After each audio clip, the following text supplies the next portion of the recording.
السلام علیکم ورحمۃ اللہ وبرکاتہ۔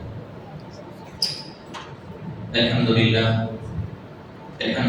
نحمده ونستعینه ونستغفره ونعوذ باللہ من شرور انفسنا ومن سیئات اعمالنا، من يهده الله فلا مضل له ومن يضلله فلا هادي له، واشهد ان لا اله الا الله وحده لا شريك له، واشهد ان محمدا عبده ورسوله، اما بعد، اعوذ باللہ من الشیطان الرجیم، بسم اللہ الرحمن الرحیم، وما ارسلناک الا رحمۃ للعالمین۔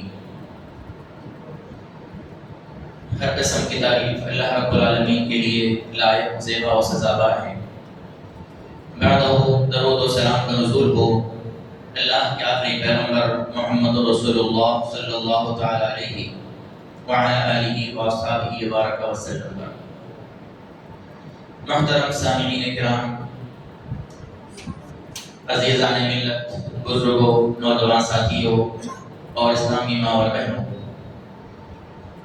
سیرت النبی صلی اللہ تعالی علیہ وسلم کے حوالے سے کل کے درس میں نے بنیادی طور پر اس بات کا ذکر کیا تھا کہ اللہ کے نبی صلی اللہ علیہ وسلم کی پیدائش سے پہلے عرب کے کیا حالات تھے، اور اس دور میں مذہبی اعتبار سے، سماجی اعتبار سے قوم و ملت کے کس طرح کے حالات تھے، اور کیسے جو ہے اس زمانے کے لوگ رہا کرتے تھے، ان کے اندر کون سی خرابیاں موجود تھی، اور پھر ساتھ ہی ساتھ اللہ کے نبی صلی اللہ تعالی علیہ وسلم کی پیدائش کا مرحلہ بھی مختصر طور پر ذکر کیا گیا تھا۔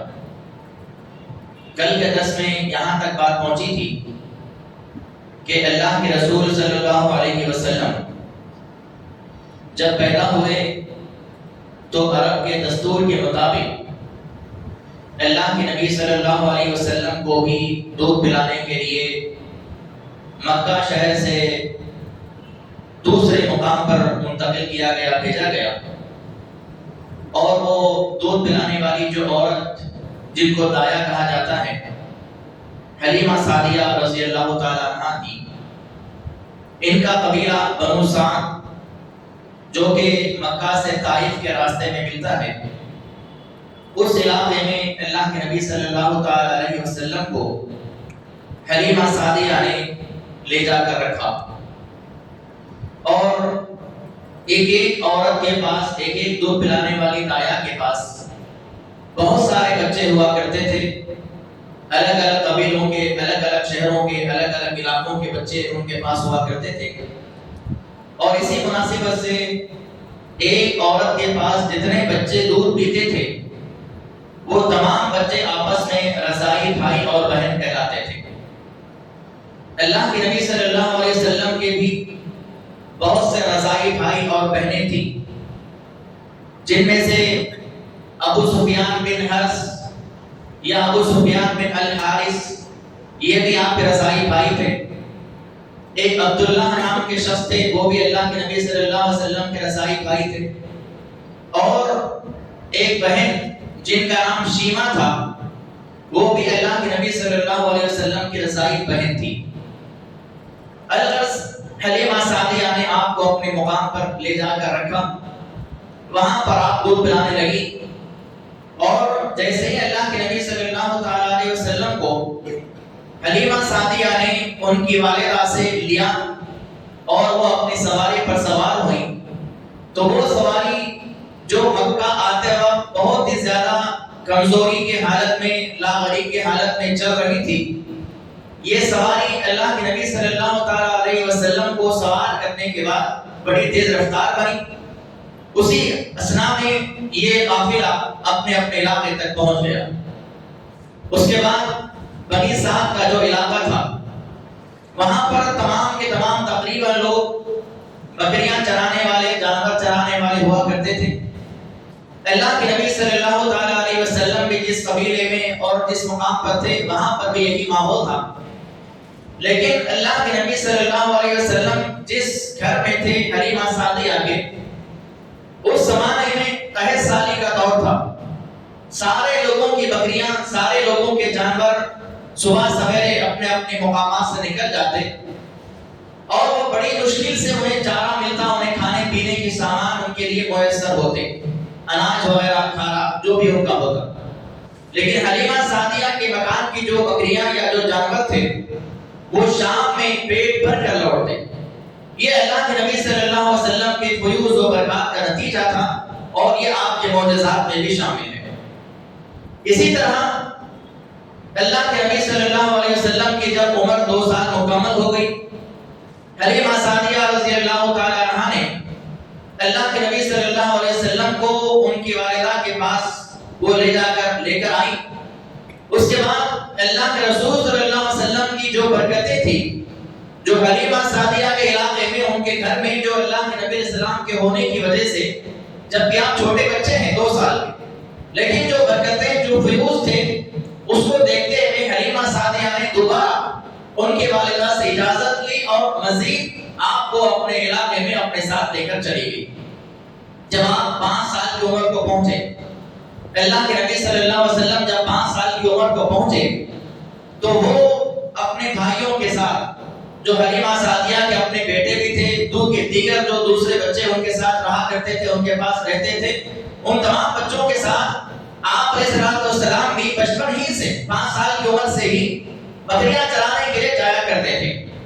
لہذا ایک مرتبہ ایسا ہوا، اللہ کے نبی صلی اللہ علیہ وسلم جب 5 سال کی عمر کے ہیں، آپ دیگر بچوں کے ساتھ بکریاں چرانے کے لیے جنگل میں گئے۔ وہاں جانے کے ساتھ ہی معاملہ یہ پیش آیا کہ ایک آدمی نے آپ کو پکڑا اور پکڑنے کے ساتھ آپ کے سینے کو چاک کیا، آپ کو یہاں سے مکمل طور پر کاٹ دیا گیا۔ یہ منظر دیکھنا تھا۔ اللہ کے نبی صلی اللہ علیہ وسلم کے ساتھ جو دیگر بچے وہاں پر تھے وہ سارے کے سارے بھاگے بھاگے حلیمہ سعدیہ کے پاس آتے ہیں اور آ کے سارا کہتے ہیں، واقعہ بیان کرتے ہیں کہ محمد کو کسی ایک آدمی نے پکڑا اور اس کو جو ہے کاٹ دیا، اس کے گلے کے پاس سے پورا اس کو کاٹ دیا گیا۔ حلیمہ سعدیہ گھبرا گئی، فوری تیزی کے ساتھ بھاگے بھاگے اس مقام پر پہنچی جہاں پر یہ منظر ہوا، یہ واقعہ پیش آیا۔ وہاں پر جب پہنچی تو انہوں نے دیکھا کہ اللہ کے رسول صلی اللہ علیہ وسلم بالکل سیدھے کھڑے ہوئے ہیں اور آپ کے چہرے پر عجیب قسم کی جو ہے بدحواسی چھائی ہوئی ہے، یعنی ایک عجیب طرح کا واقعہ آپ کے ساتھ ہوا اور یہ پہلا واقعہ تھا۔ اس واقعے کو واقعہ شق صدر کہا جاتا ہے۔ اللہ کے نبی صلی اللہ تعالی علیہ وسلم کو اللہ تعالیٰ کے حکم سے حضرت جبرائیل علیہ السلام نے آپ کے سینے کو چاک کیا، آپ کے دل کو نکالا گیا اور اس دل کو زمزم کے پانی سے دھویا گیا، اس کے اندر ایمان و حکمت کی باتیں بھری گئی اور جو برائی کرنے کا جو مادہ انسان کے دل میں ہوتا ہے اسے پاک و صاف کیا گیا۔ یہ پہلا شق صدر کا واقعہ پیش آیا۔ اس کے بعد حلیمہ سعدیہ اس واقعے کے بعد گھبرا گئی، سوچا کہ اگر میں اس بچے کو یہیں پر رکھوں گی اور خدا نہ خواستہ کوئی حادثہ پیش آ جائے گا تو میں اس کے گھر والوں کو کیا جواب دوں گی، لہٰذا وہ فوری گھبرا گئی اور اسی حالت میں جو ہے وہ ان کو ان کی والدہ آمینہ کے پاس لے جا کر چھوڑ دیا اور کہا کہ اب تمہارا بچہ تمہارے حوالے ہے، اب یہاں سے تم اس کی دیکھ بھال کرو۔ اس کے بعد اللہ کے نبی صلی اللہ تعالی علیہ وسلم اپنی والدہ کے پاس آئے۔ حضرت آمینہ جن کے شوہر میں نے کل ذکر کیا تھا کہ مدینہ کے رہنے والے تھے، وہاں پر کسی کام سے گئے، اس کے بعد جو ہے وہیں پہ ان کا انتقال ہو گیا۔ مدینے میں آج بھی کسی مقام پر ان کی قبر موجود ہے، حضرت عبداللہ کی، اللہ کے نبی کے والد کی۔ لہذا آمینہ نے یہ سوچا کہ میں ان کے والد کی جو ہے قبر کی زیارت کر کے آؤں، لہذا اپنے ساتھ اللہ کے نبی کو لیا جو کہ بالکل چھوٹے بچے ہیں 5 سال کے، ساتھ میں ان کے اپنے دادا اللہ کے نبی کے دادا عبد المطلب تھے اور ساتھ میں حضرت آمینہ کی خادمہ خدمت کرنے والی عورت ام ایمن جنہوں نے بعد میں ایمان قبول کیا رضی اللہ تعالیٰ عنہ۔ یہ 3-4 لوگوں کا قافلہ مکہ سے روانہ ہوا اور یہ قافلہ مدینہ منورہ پہنچا جب اس کا نام یثرب تھا۔ یثرب پہنچا، اس کے بعد اللہ کے نبی صلی اللہ علیہ وسلم کے والد کی قبر کی انہوں نے زیارت کی اور وہاں سے واپسی کے موقع پر حضرت آمینہ سخت بیمار ہو گئی اور اتنی زیادہ بیمار ہو گئی کہ اسی بیماری میں اسی راستے میں ان کا انتقال ہو گیا اور مقام ابوا، مکہ سے مدینہ کے راستے میں ایک مقام ہے جس کا نام مقام ابوا ہے، وہیں پر انہیں دفنا دیا گیا۔ اس کے بعد اللہ کے نبی صلی اللہ تعالی علیہ وسلم جو ہے اپنے دادا عبد المطلب کی کفالت میں آ گئے۔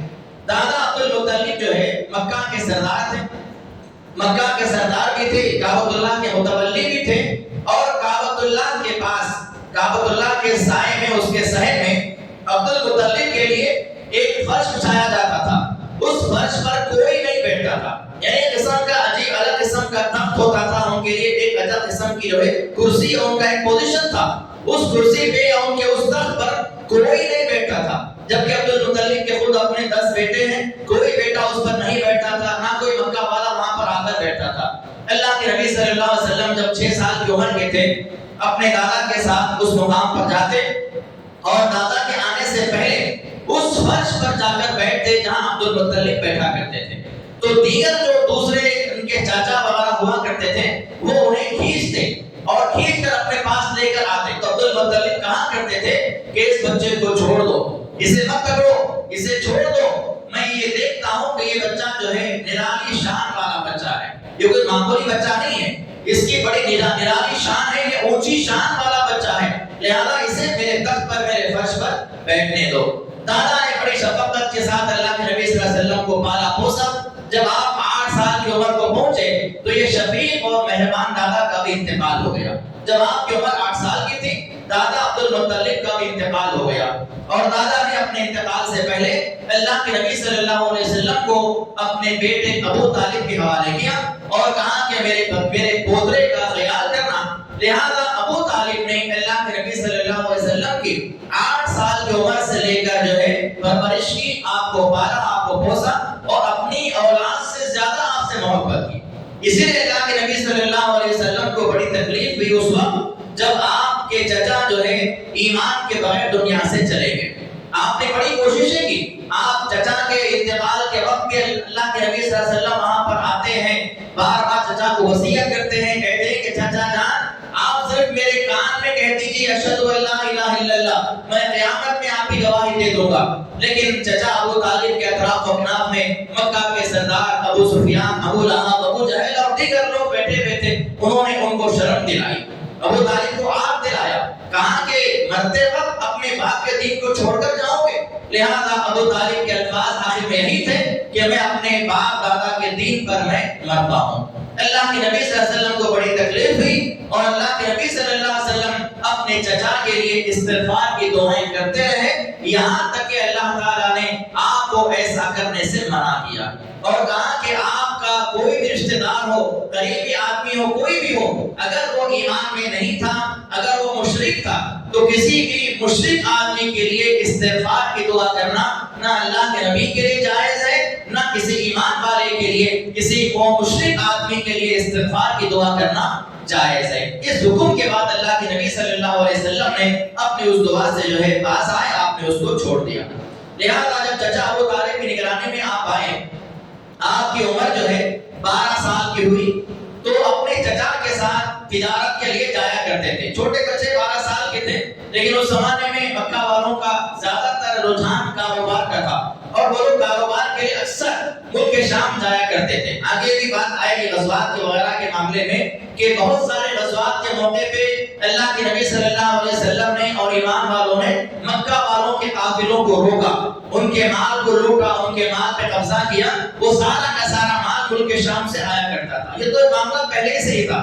تو ابو طالب جو ہے اپنے بھتیجے محمد صلی اللہ علیہ وسلم کو لے کر ملک شام کے سفر پہ روانہ ہوئے اور وہاں جب پہنچے تو ایک راہب کہتے ہیں عیسائی جو ہوتے ہیں کرسچن، اس کے جو عالم ہوتے ہیں، عیسائیوں کے جو عالم ہوتے ہیں، جو پادری ہوتے ہیں، انہیں راہب کہا جاتا ہے۔ تو ملک شام میں ایک راہب سے چچا ابو طالب کی ملاقات ہوئی اور اس راہب نے اللہ کے نبی صلی اللہ اور اس راہب کے بارے میں آتا ہے کہ وہ کبھی بھی اپنے خیمے سے باہر نہیں آتا تھا، لیکن جب اللہ کے نبی صلی اللہ علیہ وسلم کے ساتھ ابو طالب اور ان کا قافلہ وہاں پر جب پہنچا تو وہ راہب اپنے خیمے سے باہر آیا اور ابو طالب کے قریب آ کر کہا کہ یہ بچہ کون ہے؟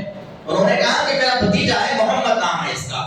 اس نے کہا کہ میں اس بچے کے تعلق سے بہت ساری ایسی چیزیں آج میں نے دیکھی ہیں کہ یہ چیزیں صرف ایک نبی کے تعلق سے ہی دیکھی جا سکتی ہے، اور میں نے یہ دیکھا کہ تمہارا جو قافلہ جس مقام سے آ رہا ہے، جہاں تم یہاں پر انٹر ہوئے، تو تمہارے انٹرس سے لے کر میرے مقام تک پہنچنے تک جتنے درخت تھے، جتنے کو سجدہ کیا، اور یہ صرف اور صرف ایک نبی کے لیے ہو سکتا ہے۔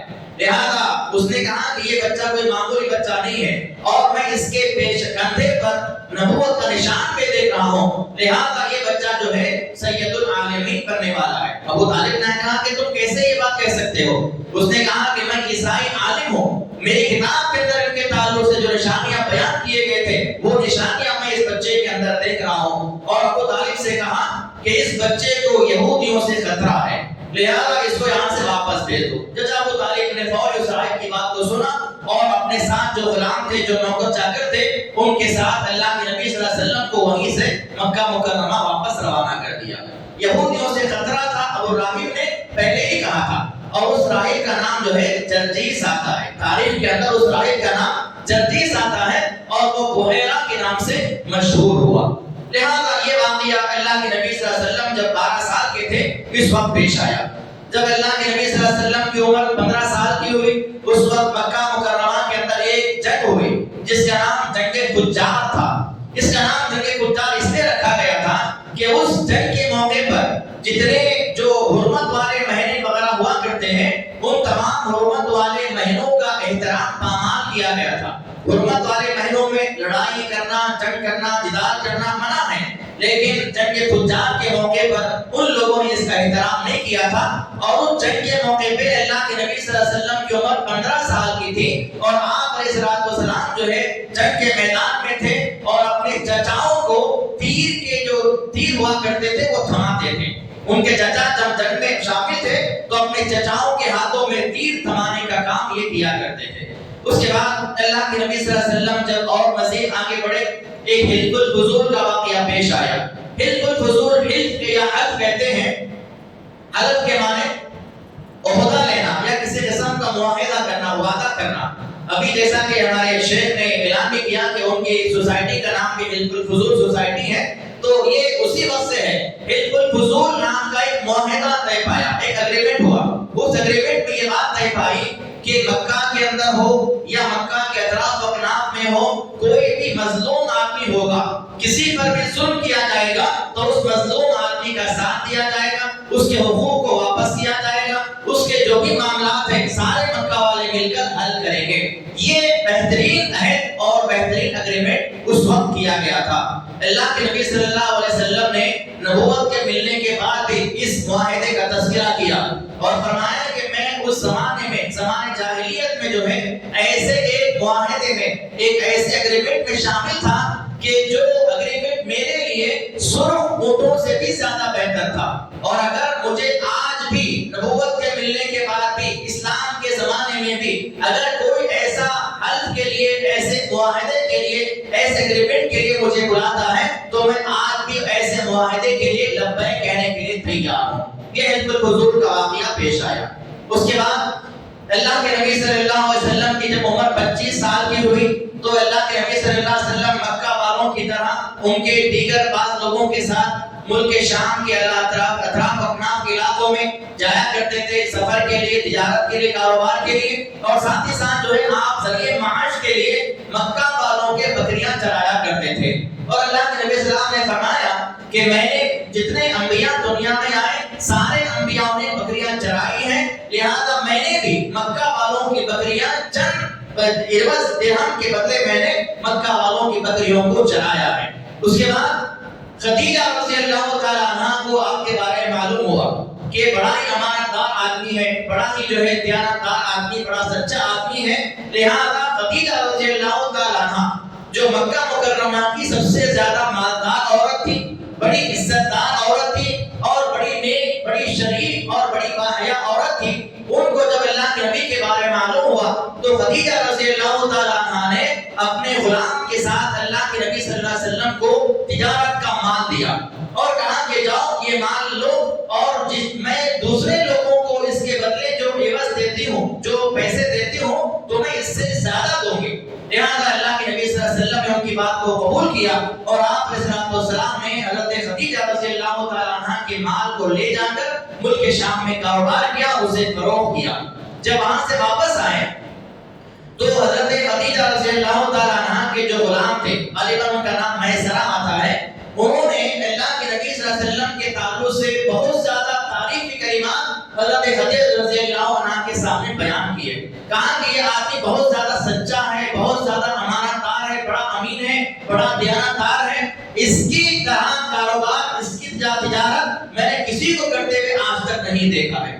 لہذا حضرت خدیجہ رضی اللہ تعالیٰ ایک بیوہ عورت تھی, اور آپ کو مکہ والوں کے بڑے بڑے سردار لوگوں کے رشتے کئی مرتبہ آ چکے تھے, لیکن آپ نے تمام لوگوں کے رشتے ٹھکرا دیے تھے.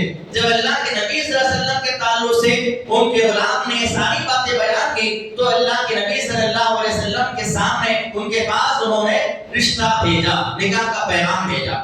اور نکاح کا پیغام لانے والی حضرت خدیجہ رضی اللہ عنہا کی سہیلی نفیسہ بنت منبہ تھی.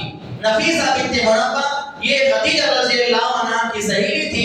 انہوں نے اللہ کے نبی صلی اللہ علیہ وسلم کے سامنے خدیجہ رضی اللہ عنہا کا نکاح کا پیغام بھیجا. اللہ کے نبی صلی اللہ علیہ وسلم نے جو ہے اپنے چچاؤں سے مشورہ کیا, اس کے بعد جو ہے آپ نے ان کے رشتے کو قبول کیا, اور اللہ کے نبی صلی اللہ علیہ وسلم کا 25 سال کی عمر میں جو ہے خدیجہ رضی اللہ عنہا سے نکاح کر دیا گیا. اس نکاح کے وقت جو مہر اللہ کے نبی نے آپ کو دیا وہ 20 اونٹ تھے. 20 اونٹ اللہ کے نبی صلی اللہ علیہ وسلم نے مہر کے طور پر خدیجہ رضی اللہ تعالیٰ عنہا کو دیا تھا. اس کے بعد جو ہے اللہ کے نبی صلی اللہ علیہ وسلم سے حضرت خدیجہ رضی اللہ عنہا نے جب نکاح کیا, تو حضرت خدیجہ رضی اللہ عنہا کی زندگی میں آپ نے کسی اور عورت سے نکاح نہیں کیا. جب تک وہ باقید حیات رہی, انہی کے ساتھ آپ نکاح میں شامل تھے. آپ کے اور کوئی بیوی اس وقت موجود نہیں تھی. اور جتنی اولاد اللہ کے نبی صلی اللہ علیہ وسلم کو ہے, ابراہیم رضی اللہ عنہ کے علاوہ, وہ ماریا قبطیہ لونڈیا سے ہیں, ان کے علاوہ جتنے بھی بچے اللہ کے نبی صلی اللہ علیہ وسلم کے ہیں وہ سارے کے سارے خدیجہ رضی اللہ عنہا کے بدن سے پیدا ہوئے. سب سے بڑے بیٹے کا نام جو ہے عبداللہ تھا, سب سے بڑے بیٹے کا نام قاسم تھا, اور اسی نام سے اللہ کے نبی صلی اللہ علیہ وسلم کی کنیت ہوئی ابو القاسم. بڑے بیٹے کا نام ابو القاسم تھا. اس کے بعد زینب, پھر رقیہ, پھر ام کلثوم, پھر فاطمہ, اور آخری بیٹے کا نام عبداللہ تھا. اور انہی کا نام, انہی کے لقب جو ہے طیب اور طاہر تھے.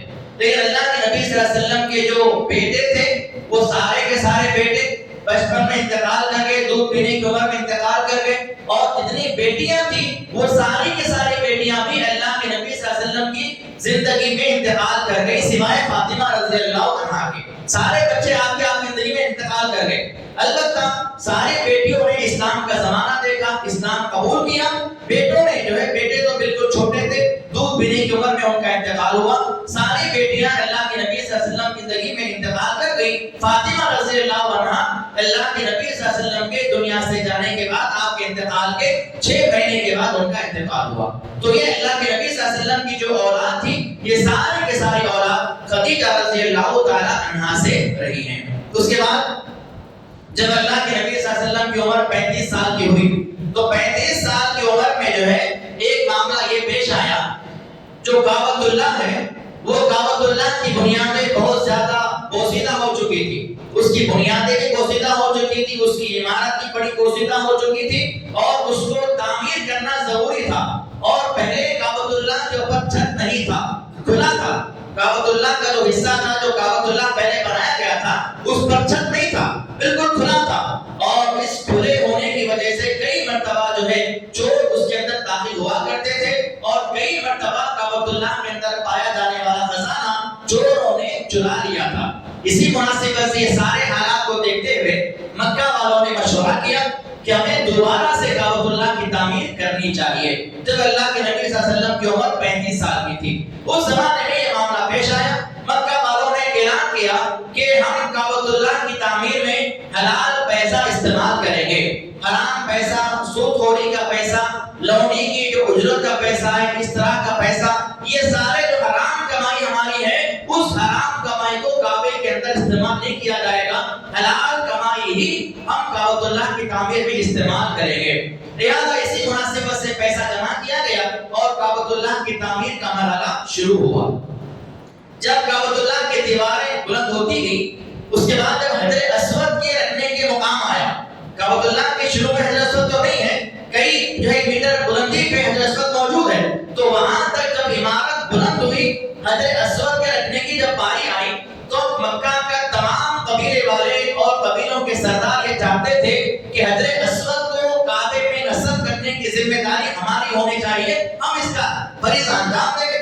لہذا یہ معاملہ طول پکڑتا گیا اور اختلاف بڑھتا گیا یہاں تک کہ 4 دن ہو گئے، 5 دن تک یہ معاملہ چلتا رہا۔ آخر میں نوبت یہ آئی، خون خرابے تک کی نوبت آ چکی تھی، قتل و غارت گری کعبے کے سامنے۔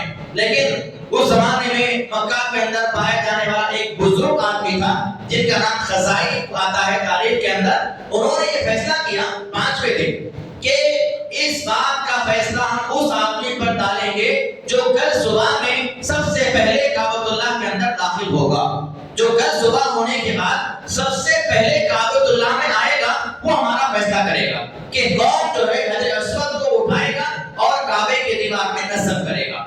لہذا سارے لوگ اس بات پر راضی ہو گئے، رات میں سب اپنے اپنے گھر چلے گئے۔ جب صبح ہوئی، صبح ہونے کے بعد جب سارے لوگ کعبۃ اللہ کے پاس آئے تو دیکھا کہ اللہ کے نبی صلی اللہ علیہ وسلم سب سے پہلے کعبۃ اللہ کے اندر موجود ہیں۔ لوگوں نے اللہ کے نبی صلی اللہ علیہ وسلم کو دیکھا اور سب لوگوں نے آپ کو دیکھ کر آواز لگائی کہ حاضر امین رضینا ھذا محمد، ارے یہ تو بڑا امانتدار آدمی ہے، ہم اس کے فیصلے پر راضی ہیں، یہ تو محمد ہے صلی اللہ علیہ وسلم۔ اللہ کے نبی صلی اللہ علیہ وسلم کو سارا ماجرا سنایا گیا۔ اللہ کے نبی صلی اللہ علیہ وسلم نے فیصلہ کیا کہ ایک چادر منگواؤ، ایک بڑی چادر منگوائی گئی۔ اللہ کے نبی صلی اللہ علیہ وسلم نے اپنے ہاتھ سے حجر اسود کو اس چادر کے اندر رکھا اور مکہ کے تمام جو سردار تھے، قبیلوں کے سردار، سب سے کہا کہ سب لوگ اس چادر کے حصے کو پکڑ لو۔ سارے قبیلے والوں نے، ایک قبیلے والے نے کسی سائڈ، ایک قبیلے والے نے دوسرے سائڈ، تمام قبیلے والوں نے چادر کے مختلف حصوں کو پکڑا اور جہاں تک اسے لے جانا تھا وہاں تک لے جایا گیا، اور اس کے بعد جہاں اسے بلند کرنا تھا ان تمام سرداروں نے چادر کے کونوں کو بلند کیا۔ پھر اللہ کے نبی صلی اللہ علیہ وسلم نے اپنے ہاتھ سے حجر اسود کو اٹھایا اور کعبۃ اللہ کے اندر اس کو نصب کر دیا۔ اس کے بعد کعبۃ اللہ کی تعمیر کا مرحلہ آگے بڑھتا گیا کہ ان مکہ والوں کے پاس جتنے حلال پیسے تھے اتنے پیسوں سے ہی کعبۃ اللہ کو تعمیر کرنے کا ارادہ ان لوگوں نے کیا تھا۔ لہذا جو حتیم کا حصہ ہے، ہمیں کعبۃ اللہ کے پاس جو چاند کے شیپ کا حصہ نظر آتا ہے وہ حصہ بھی کعبے کا حصہ ہے۔ کعبۃ اللہ بالکل چار کونی نہیں تھا پہلے، حضرت ابراہیم علیہ السلام نے جب بنایا تھا وہ جو ہے بالکل ایک طرف تین طرف سے چار کونی سمجھیے، تین کونی تھا، ایک طرف حصہ نکلا ہوا تھا، لیکن مکہ والوں کے پاس جو حلال کمائی تھی اتنی ہی تھی، لہذا ان لوگوں نے عتیق کا جو حصہ تھا اسے چھوڑ دیا اور اس کے بعد جو ہے کعبۃ اللہ کی جو اصل بنیادیں تھی اس کو بھی چھوٹا کر دیا۔ لہذا جو مکہ کے اندر کعبۃ اللہ کے قریب جو لوگ گئے ہیں وہ دیکھے ہوں گے کہ کعبۃ اللہ کے پاس بالکل اس کو لگے ہوئے اس طرح سے پتھر ہیں، کعبۃ اللہ کے بالکل لگے ہوئے اس طرح سے پتھر ہیں، یعنی کعبۃ اللہ چار کونی ہے تو اس کے اطراف میں اس طرح سے لگے ہوئے پتھر ہیں، تو جو پتھر جہاں تک ہیں وہ حصہ بھی کعبے کا ہے، لیکن ان کے پاس حلال پیسہ نہیں تھا، لہذا انہوں نے چاروں طرف سے کعبۃ اللہ کی جو اصل بنیادیں تھی اسے اندر کر دیا، اندر سمیٹ دیا اور باقی جو حصہ بچا ہوا تھا اسے ویسے ہی چھوڑ دیا۔ تو یہ جو حصہ ہے اسے جو ہے شوزران کہا جاتا ہے، شازروان کہا جاتا ہے، یہ حصہ بھی کعبۃ اللہ کے اندر شامل تھا۔ تو یہ اللہ کے نبی صلی اللہ علیہ وسلم کی جو ہے 35 سال کی عمر کے اندر یہ معاملہ پیش آیا۔ اس کے بعد اللہ کے نبی صلی اللہ علیہ وسلم کو نبوت سے پہلے بھی جو ہے ہمیشہ سے معبودان باطلہ سے نفرت رہی ہے، ہمیشہ سے جب سے آپ نے ہوش سنبھالا ہے ہمیشہ آپ کو معبودان باطلہ سے نفرت رہی۔ کبھی آپ نے بتوں کی پوجا نہیں کی، کبھی آپ نے بتوں کی عبادت نہیں کی، کبھی آپ نے کوئی غلط کام نہیں کیا، کبھی آپ نے کسی کو جھوٹ نہیں بولا، لہذا اسی لیے سارے مکہ والے آپ کو امانت دار کہتے تھے، سچا کہتے تھے، امین کہا کرتے تھے۔ اللہ کے نبی صلی اللہ علیہ وسلم فرماتے ہیں، یہ حدیث جو ہے مستدرک حاکم کی روایت ہے، امام صاحب نے اسے صحیح کہا ہے، اللہ کے وسلم فرمایا کہ میری زندگی میں صرف 2 مرتبہ میرے دل میں غلط خیال آیا۔ ایک مرتبہ ہوا یہ اسی سال کے آس پاس میں کہ جب میں مکہ والوں کے بکریاں چرایا کرتا تھا، مکہ کے اندر گانے بجانے کی محفلیں ہوا کرتی تھی، مکہ میں گانے بجانے کی محفلیں ہوتی تھی، قصیدے گائے جاتے تھے، اشعار پڑھے جاتے تھے، تو یہ جو محفلیں ہوا کرتی تھی ہمیشہ اس سے میں دور رہا کرتا تھا۔ ایک مرتبہ میرے دل میں خیال آیا، جب میں مکہ سے دور جنگلوں میں تھا، بکریاں چرا رہا تھا، میں نے اپنے ساتھ والے جو بچہ تھا اسے کہا کہ تم آج ایک رات جو ہے میرے بکریوں کو سنبھال لو، میں مکہ جاتا ہوں، میں بھی جو ہے کچھ اشعار یا گانے جاتے ہیں اسے سننا چاہتا ہوں. لہٰذا وہ راضی ہو گیا. میں جو ہے سیدھا جو ہے اپنے اس گاؤں سے جہاں میں تھا وہاں سے مکہ داخل ہوا. مکہ کے جب پہلے گھر کے قریب میں پہنچا تو مجھے گانوں کی آوازیں آنے لگی. اس کے بعد میں وہیں پر جو ہے بے ہوش ہو گیا. اللہ رب العالمین نے مجھ پر بے ہوشی طاری کر دی اور میں وہیں پر سو گیا. اور میں جب بیدار ہوا تب میں نے دیکھا کہ سورج بڑی تیزی کے ساتھ چمک رہا ہے اور میرے اوپر سورج کی کرنیں جو ہے آ پڑی ہیں. یعنی اللہ رب العالمین نے بچپن سے ہی مجھے برائی سے دور رکھا. 2 مرتبہ میں نے ارادہ کیا, 2 مرتبہ ایسا ہی ہوا. اللہ تعالیٰ نے میرے کانوں کو بند کر دیا اور مجھ پہ اللہ تعالیٰ نے نیند کا غلبہ طاری کر دیا. میں 2 مرتبہ سو گیا. اس کے علاوہ کبھی اللہ کے نبی صلی اللہ علیہ وسلم نے نہ کسی برائی کا عمل کیا, نہ کبھی آپ نے اس بارے میں سوچا, نہ کبھی آپ نے بتوں کی عبادت کی, نہ کبھی آپ نے کسی قسم کا غلط کام مکہ کے اندر کیا. جبکہ اس زمانے کا معاشرہ بہت ہی زیادہ برا معاشرہ تھا. کل کے درس میں نے اس بات کا تذکرہ کیا تھا.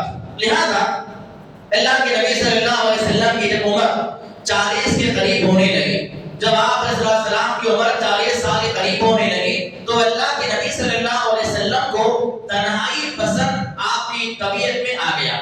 یعنی اکیلا رہنا, لوگوں کے ساتھ رہنے سے آپ کو گھٹن محسوس ہونے لگی. آپ ہمیشہ اپنے آپ کو تنہا اچھا آپ کو فیل ہونے لگا. لہذا اللہ کے نبی صلی اللہ علیہ وسلم نے تنہائی اختیار کرنے کے لیے غار حرا کو اختیار کیا. مکہ سے 2 میل کے فاصلے پر, تقریباً 5 یا 6 کلومیٹر کے فاصلے پر جو ہے مکہ سے غار حرا کا جو پہاڑ ہے جسے جبل نور کہا جاتا ہے, وہاں غار جو موجود ہے غار حرا کہا جاتا ہے, اس غار میں اللہ کے نبی صلی اللہ علیہ وسلم نے قیام کو اپنا لیا. حضرت خدیجہ رضی اللہ تعالیٰ عنہا جو کہ بوڑھی ہو چکی تھی, تقریباً 52 سال کی عمر کو پہنچ چکی تھی, اللہ کے نبی صلی اللہ علیہ وسلم کے لیے توشہ اور ٹفن وغیرہ لے جایا کرتی تھی. آپ وہیں پر رہا کرتے تھے, مہینوں مہینے آپ وہاں رہا کرتے تھے اسی غار کے اندر. اور دوسری بات, جب اللہ کے نبی صلی اللہ علیہ وسلم کی عمر 40 کے بالکل قریب ہوئی, آپ کو سچے خواب آنے لگے. جو بھی آپ رات میں خواب دیکھتے وہ خواب صبح میں صحیح ہو جاتا تھا. لہذا یہ علامت تھی اللہ کے نبی صلی اللہ علیہ وسلم کو جو ہے نبوت کے ملنے کا. آپ پورا مہینہ غار حرا میں قیام کرتے تھے, کائنات پہ غور کرتے تھے, اللہ تعالیٰ کی مخلوقات پہ غور کرتے تھے, وہیں پر رہا کرتے تھے. اور اس کے بعد آپ کے پاس جو بھی توشہ ہوتا, جو بھی ٹفن ہوتا, جو کھانے پینے کی اشیاء ہوتی, آنے جانے والے مسافروں کو آپ جو ہے دیا کرتے تھے اور تقسیم کیا کرتے تھے. اس خلوت نشینی یا تنہائی کا جو مقصد تھا وہ مقصد یہ تھا کہ اللہ رب العالمین آپ کو رسالت کے عہدے پر عنقریب فائز کرنے والا ہے. رسالت کا جو بڑا بوجھ ہے وہ بوجھ آپ کو اٹھانا ہے. اس بوجھ کے اٹھانے کے لیے آپ کو تیار کرنا مقصد تھا. لہذا اللہ کے نبی صلی اللہ علیہ وسلم جو ہے اپنے آپ کو تنہائی پسند کرنا آپ نے شروع کیا. اس کے بعد اللہ کے نبی صلی اللہ علیہ وسلم کی عمر جب شمسی اعتبار سے, یعنی جو جنوری, فروری, مارچ, اپریل یہ جو مہینے ہیں اسے شمسی مہینے کہا جاتا ہے. شمسی اعتبار سے اللہ کے نبی صلی اللہ علیہ وسلم کی عمر جب 40 سال 6 مہینے یا 39 سال, شمسی اعتبار سے 39 سال 3 مہینے 22 دن آپ کی عمر ہوئی.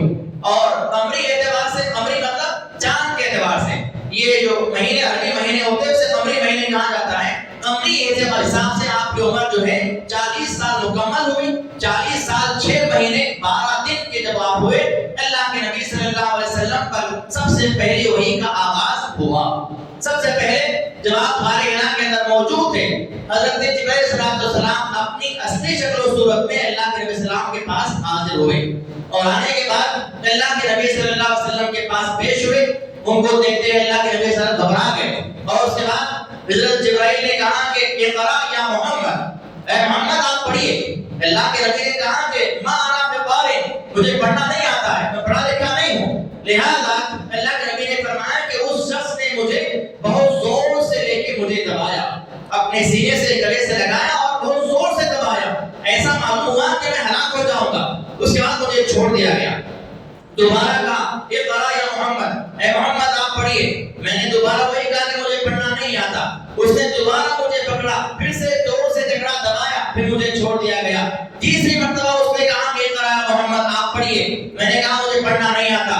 اس نے پھر سے مجھے پکڑا, دبایا, اس کے بعد چھوڑ دیا اور پھر کہا اقرا بسم ربک الذی خلق خلق الانسان من علق اقرأ وربک الاکرم الذی علم بالقلم علم الانسان ما لم یعلم. یہ سورہ علق کی ابتدائی 5 آیتیں اللہ کے نبی صلی اللہ علیہ وسلم پر اس وقت نازل ہوئی جب آپ کی عمر 40 سال 6 مہینے 12 دن کی تھی قمری حساب سے، اور شمسی حساب سے آپ کی عمر 39 سال 2 مہینے 22 دن کی تھی. اس عمر کے اندر اللہ کے نبی صلی اللہ علیہ وسلم پر سب سے پہلی وحی کا آغاز ہوا. اس کے بعد جب اللہ کے نبی صلی اللہ علیہ وسلم پر پہلی وحی کا جو ہے ابتدا ہوئی، اس کے بعد جب جبرائیل صلی اللہ علیہ وسلم واپس چلے گئے، جب جانے لگے تو اللہ کے نبی صلی اللہ علیہ وسلم غار سے باہر آئے اور اسی طرف مسلسل دیکھتے جا رہے تھے کہ یہ فرشتہ یہ کون تھا، کہاں سے آیا تھا، کیا ماجرا ہے. آپ کی نگاہیں مسلسل اسی طرف پڑی رہی.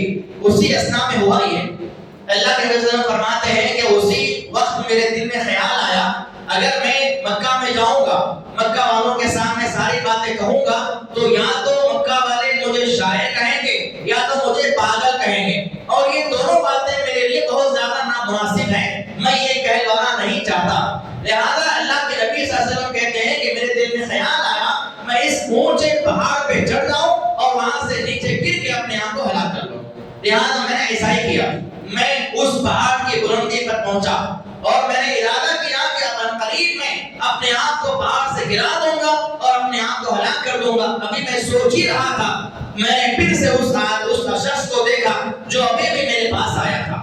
اس نے کہا کہ یا محمد، اے محمد تم اللہ کے رسول ہو اور میں جبرائیل ہوں، یہ عمل تمہارے لیے مناسب نہیں ہے. لہذا مسلسل مجھے وہ پکارتا رہا، مجھے آواز دیتا رہا اور میں اس کے آواز میں اس کے جو ہے اس کو دیکھنے میں اتنا مگن ہو گیا کہ میں کس ارادے سے پہاڑ کی بلندی پہ آیا یہ میں بھول گیا.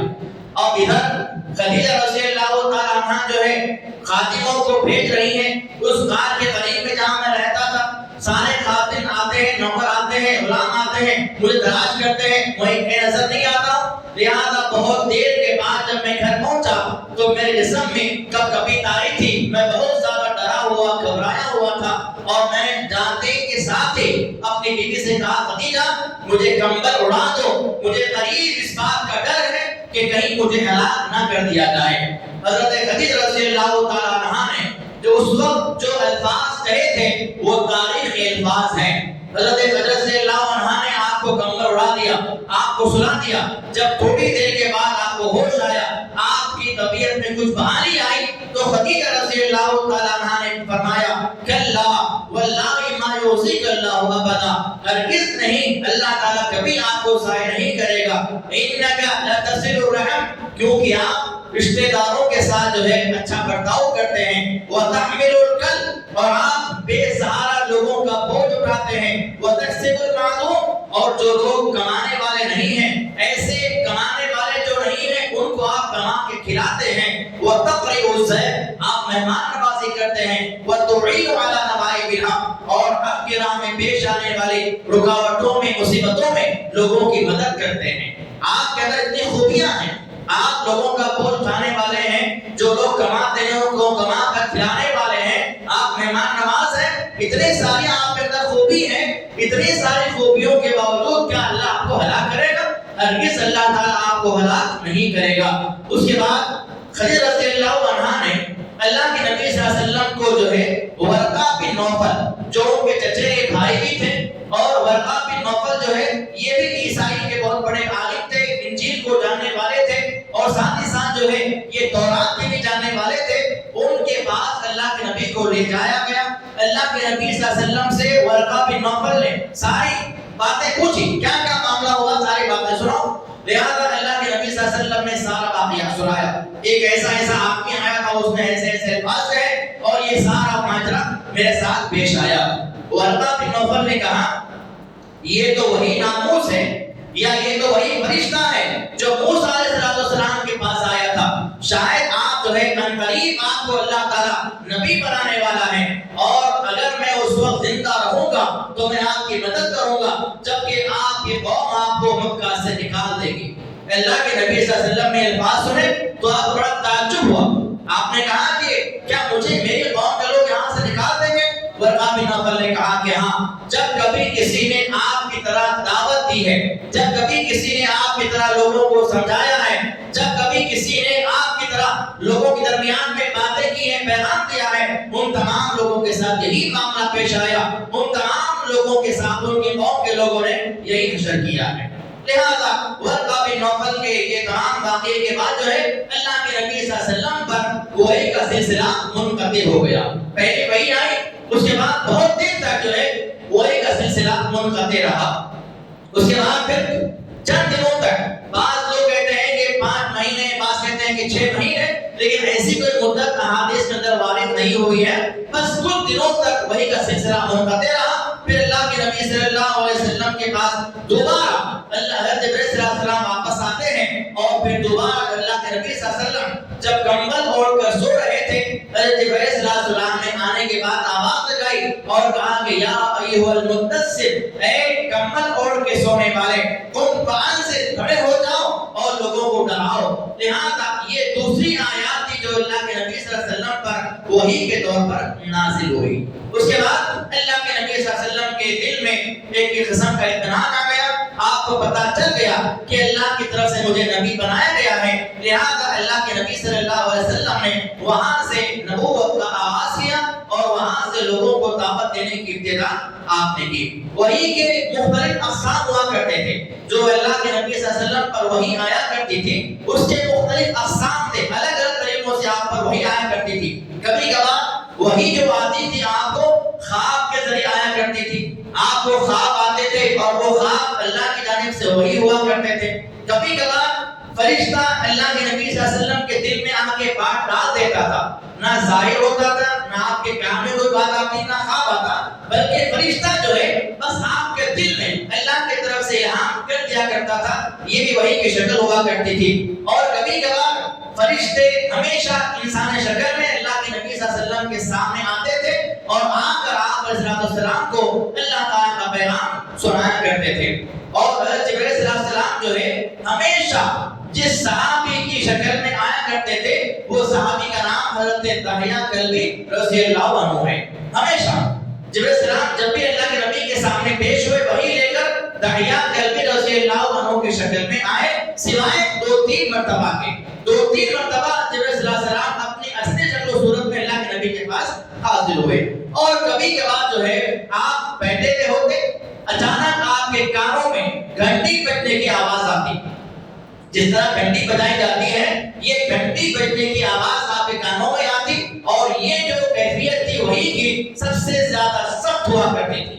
اللہ کے نبی صلی اللہ علیہ وسلم کو ایسی کیفیت میں سخت سردی کے موسم میں بھی آپ کے پیشانے پسینہ آیا کرتے تھے، اور اس گھنٹی کی آواز کی طرف آپ جب رجحان لگاتے، جب ذہن لگاتے، تب اللہ تعالیٰ کی طرف سے جو ہے آپ پر اللہ کی جانب سے وحی کا سلسلہ آیا کرتا تھا۔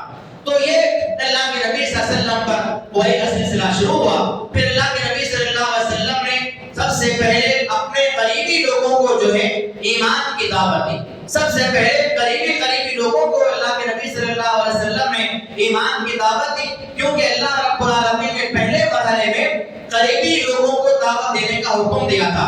لہذا اللہ کے نبی صلی اللہ علیہ وسلم نے ابتدائی دور میں اپنے قریبی لوگوں میں سے سب سے پہلے آپ پر ایمان لانے والی حضرت خدیجہ رضی اللہ تعالیٰ عنہا تھی جو آپ کی بیوی ہیں، اسی طرح مردوں میں ابوبکر رضی اللہ تعالیٰ عنہ نے آپ پر ایمان لایا، اسی طرح بچوں میں علی رضی اللہ تعالیٰ عنہ نے آپ پر ایمان قبول کیا، اور آپ کے منہ بولے بیٹے یا آپ کے آزاد کردہ جو غلام تھے آپ کے زید ابن حارثہ رضی اللہ تعالیٰ عنہ، یہ 4-5 لوگوں نے ابتدائی دور میں اللہ کے نبی صلی اللہ علیہ وسلم پر ایمان قبول کیا۔ اس کے بعد اللہ کے نبی صلی اللہ علیہ وسلم پر ایمان لانے کے بعد ابوبکر رضی اللہ تعالیٰ عنہ نے آہستہ آہستہ خاموشی کے ساتھ جو ہے ایمان کی اور اسلام کی ترویج کا کام شروع کر دیا۔ آپ نے دعوت کا کام شروع کر دیا۔ ابوبکر رضی اللہ تعالیٰ عنہ کی دعوت سے حضرت بلال، حضرت عثمان بن عفان، حضرت جابر بن عبداللہ، ابو طلحہ بن عبید اللہ، زبیر بن عوام، یہ سارے کے سارے جو صحابہ ہیں، یہ تمام کے تمام صحابہ نے آپ پر ایمان قبول کیا۔ یہ ابتدائی مرحلہ تھا۔ اس کے بعد اللہ رب العالمین نے آپ کو حکم دیا کہ وَأَنذِرْ عَشِيرَتَكَ الْأَقْرَبِينَ، اے نبی کریم صلی اللہ علیہ وسلم اب آپ جو ہے اعلانیہ طور پر پر اپنی دعوت کا آغاز کیجئے، اعلانیہ طور پر آپ اسلام کا پیغام، توحید کی دعوت لوگوں کے درمیان میں بیان کیجئے۔ لہذا اللہ کے نبی صلی اللہ علیہ وسلم پر جب یہ آیت نازل ہوئی، اللہ کے نبی صلی اللہ علیہ وسلم نے اس زمانے کا میڈیا استعمال کیا۔ یہ سب سے پہلا میڈیا تھا۔ اس زمانے کا میڈیا کیا ہوا کرتا تھا؟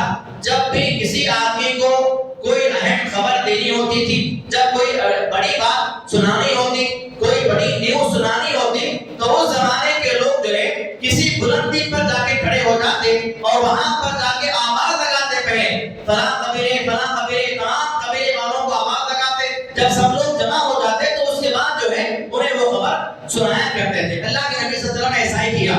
آپ جو ہے صفا کی پہاڑی پر کھڑے ہوئے۔ ابھی جو صفا مروا کی پہاڑیاں ہیں بالکل چھوٹے ہو چکے ہیں اور ابھی بعض جگہوں پر تو وہ نظر بھی نہیں آتے۔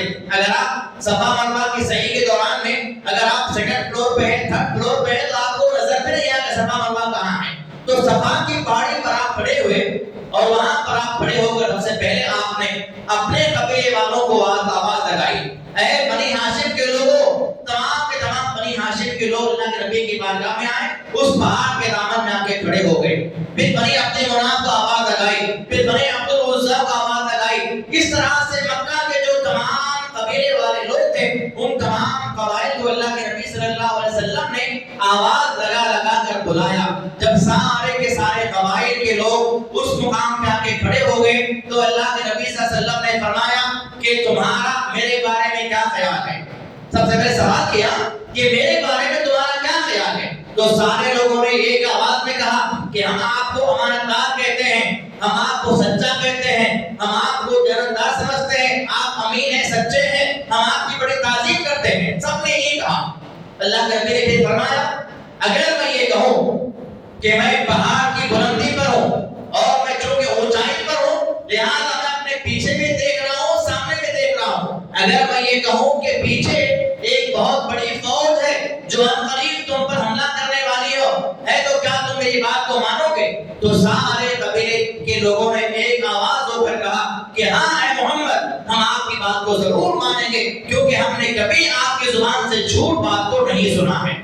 اللہ کے نبی صلی اللہ علیہ وسلم نے اس کے بعد فرمایا اس سے بھی زیادہ بہت بڑی بات ہے جو میں تمہیں بتلانے والا ہوں، اور وہ بات یہ ہے کہ تم لا الہ الا اللہ کہو، کہ اس بات سے گواہی دو کہ اللہ کے علاوہ کوئی سچا معبود نہیں ہے، تم جو ہے عجم کے بھی اور عرب کے بھی مالک بن جاؤ گے۔ جب یہ بات کہی سارے مجمع میں سناٹا چھا گیا، سارے کے سارے قبائل کے لوگ خاموشی کے ساتھ سن رہے ہیں، کوئی آواز اس وقت نہیں آئی کیونکہ یہ آواز لوگوں نے پہلی بار سنی تھی۔ میں نے کل کہا تھا کہ مکہ والے اور عرب کے لوگ جو ہیں دین ابراہیمی سے پوری طرح سے منحرف ہو چکے تھے، ان کو معلوم نہیں تھا کہ دین کیا ہے، رب کیا ہے، اللہ کی پہچان کیا ہے، دین کسے کہتے ہیں، نبی کسے کہتے ہیں، اس بات سے وہ لوگ بالکل ناشنا تھے، انہیں یہ بات معلوم تھی نہیں۔ جب اللہ کے نبی صلی اللہ علیہ وسلم نے کہا کہ لا الہ الا اللہ کہو تو سارے لوگ پریشان ہو گئے، یہ کیا بات ہو گئی، یہ کون سی آواز ہے؟ سارے لوگ سوچ میں فکر میں پڑ گئے کہ یہ کون سی دعوت ہے، یہ کون سا اعلان ہے جو ہم نے پہلی مرتبہ سنا ہے۔ اس کے بعد سارے مجمع میں سے سب سے پہلے جس نے آواز لگائی وہ آپ کا سگا چچا ابو لہب تھا۔ اس نے کیا کہا؟ ابو لہب نے کہا کہ تبت لک یا محمد، اے محمد تو برباد ہو جائے، تیرے ہاتھ ٹوٹ جائیں، علی ھذا جمعتنا، کیا تم نے ہمیں یہ بات بلانے کی، یہ بات بتانے کے لیے جمع کیا کہ ہمارے معبودوں کے خلاف تو باتیں کرے، اللہ کے علاوہ کوئی معبود نہیں، یہ بات بتانے کے لیے ہمیں یہاں پر جمع کیا؟ اللہ کے نبی صلی اللہ علیہ وسلم کہتے ہیں کہ مجھے اس وقت سب سے زیادہ تکلیف ہوئی کیونکہ سارے عرب مکہ کے لوگ قبیلے والے سارے خاموش ہیں، سارے کے سارے لوگ سوچ رہے ہیں کہ یہ کون سی آواز ہے۔ ایسے میں میرا اپنا سگا چچا یہ الفاظ کہتا ہے، اللہ کے نبی صلی اللہ علیہ وسلم بڑی تکلیف ہوئی لیکن آپ صلی اللہ علیہ وسلم نے اس کا کوئی جواب نہیں دیا، لیکن اللہ رب العالمین کو یہ بات اتنی ناگوار گزری کہ اللہ تعالیٰ نے سورہ لہب کے نام سے سورہ اتار دیا، تبت تبت یدا ابی لہب وتب ما اغنی عنہ مالہ ما کسب سیصلی نارا ذات لہب۔ اللہ تعالیٰ سورہ لہب کو نازل فرما دیا اور اللہ تعالیٰ نے ابو لہب کے تعلق سے بربادی کا اعلان کر دیا۔ تو یہ کوہ صفا پر اللہ کے نبی صلی اللہ علیہ وسلم کے جو ہے دعوت کا پہلا مرحلہ شروع ہوا، یہ آپ کی اعلانیہ دعوت کا پہلا مرحلہ تھا۔ سب سے پہلی آواز جو لگائی سارے دنیا والوں کے سامنے یہ یہی آواز تھی کہ قولوا لا الہ الا اللہ تفلحوا، تم اس بات کی گواہی دو کہ اللہ کے علاوہ کوئی معبود برحق نہیں ہے، تم کامیاب ہو جاؤ گے۔ تملک العرب والعجم، عجم بھی تمہارا ہوگا اور عرب بھی تمہارا ہوگا۔ اور اس زمانے کے اندر ساری دنیا کے اندر کہیں پر بھی کوئی دین باقی نہیں تھا۔ صرف عرب کے حالات نہیں، عرب کے علاوہ بھی جتنے علاقے تھے، جتنے ممالک تھے، جتنے کنٹریز تھے، کسی ملک میں کسی علاقے میں کوئی دین باقی نہیں تھا۔ چند علاقے تھے ایسے جہاں پر یہودی لوگ آباد تھے، چند علاقے ایسے تھے جہاں پر عیسائی لوگ آباد تھے، لیکن ان کا دین میں خالص نہیں تھا۔ ان کے دین میں ملاوٹ تھی، ان کتابوں میں ملاوٹ تھی، جو چیزیں اس کتاب کے اندر مشکل معلوم ہوتی تھی اس کو وہ نکال دیتے تھے، جو چیزیں آسان ہوتی تھی اس میں ایڈ کر لیا کرتے تھے۔ کوئی دنیا کے اندر خالص دین موجود نہیں تھا۔ ایسے عالم میں اللہ کے نبی صلی اللہ علیہ وسلم نے یہ آواز لگائی لا الہ الا اللہ، یہ اللہ کے نبی صلی اللہ علیہ وسلم کی دعوت کا پہلا مرحلہ تھا۔ اس کے بعد جو ہے مزید آپ کی دعوت کے اندر کیا کیا معاملات ہوئے انشاءاللہ اگلے دروس کے اندر ذکر کیا جائے گا۔ تو دعوتی ادوار میں آپ کے جو مراحل رہے وہ اس طرح سے رہے۔ مکہ کے دور میں اللہ کے نبی صلی اللہ علیہ وسلم نے 13 سال تک دعوت کا فریضہ انجام دیا۔ مدنی دور میں اللہ کے نبی صلی اللہ علیہ وسلم نے 10 سال تک دعوت کا فریضہ انجام دیا۔ اس کے علاوہ مکی دور میں بھی اللہ کے نبی صلی اللہ علیہ وسلم کے دعوت کے مرحلے تھے۔ پہلا مرحلہ یہ تھا کہ آپ نے شروع میں 3 سال تک پہلی وحی کے نازل ہونے کے بعد سے لے کر 3 سال تک اللہ کے نبی صلی اللہ علیہ وسلم نے خاموشی کے ساتھ دعوت کا فریضہ انجام دیا۔ اپنے اپنے خاص لوگوں کو جو بالکل چاہنے والے، آپ سے محبت کرنے والے، جن پر آپ کو پورا اعتماد تھا کہ یہ میری بات کو نہیں ٹھکرائے گا، اس کے سامنے آپ نے دعوت دی 3 سال تک۔ اس کے بعد 3 سال کے بعد چوتھے سال سے اللہ کے نبی صلی اللہ علیہ وسلم نے کھلا اعلانیہ طور پر آپ نے دعوت کا فریضہ انجام دیا۔ اس کے بعد تیسرا جو مرحلہ تھا مکہ کے دور کے اندر وہ یہ تھا کہ مکہ کے علاوہ مکہ کے اطراف و اکناف میں جو اطراف و اکناف میں قبیلے تھے، جو چھوٹے چھوٹے بستیاں تھی، گاؤں تھے، وہاں پر بھی اللہ کے نبی صلی اللہ علیہ وسلم نے جو ہے دعوت کا فریضہ انجام دیا۔ اس طرح سے دعوت کا کام آگے آگے پھیلتا رہا اور ساتھ ہی ساتھ جو ہے مدنی دور کے اندر بھی یہی معاملہ آپ کا چلتا رہا۔ تو انشاءاللہ آگے کے جو مراحل ہیں، آگے اللہ کے نبی صلی اللہ علیہ وسلم کی دعوت سے کون کون اسلام میں جو داخل ہوئے، کیا کیا معاملات پیش آتے رہے اور کیسی کیسی رکاوٹیں، مشکلات اور مصیبتیں ایمان والوں پر، اللہ کے نبی پر آتی رہی مکہ کے دور کے اندر، وہ ساری تفصیلات انشاءاللہ اگلے دور کے اندر، اگلے جو ہے دروس کے اندر آپ کے سامنے واضح کی جائے گی۔ اللہ رب العالمین سے دعا ہے اللہ تعالی ہمیں صحیح معنوں میں اللہ کے نبی صلی اللہ علیہ وسلم کی سیرت کو جاننے، سیکھنے، سمجھنے اور اس کے مطابق اپنے آپ کو ڈالنے کی توفیق عطا فرمائے۔ اللہ کے نبی صلی اللہ علیہ وسلم کی سیرت کے مطابق اپنے آپ کو ماڈل بنانے اور نمونہ بنانے والا اللہ ہم سب کو بنا دے۔ اللہ تعالیٰ ہمیں حلال و حرام کی تمیز کرنے والا بنائے۔ ہماری عبادات کو، ہماری ریاضات کو اللہ تعالیٰ اپنے مہربانی سے قبول فرمائے۔ یہاں پر ہمارے بیٹھنے کو، سیکھنے کو، سکھانے کو اللہ تعالیٰ اپنے مہربانی سے قبول فرمائے۔ آمین۔ واقول قولی ھذا استغفر اللہ ولکم وآخر دعوانا ان الحمد للہ رب العالمین۔ السلام علیکم ورحمۃ اللہ وبرکاتہ۔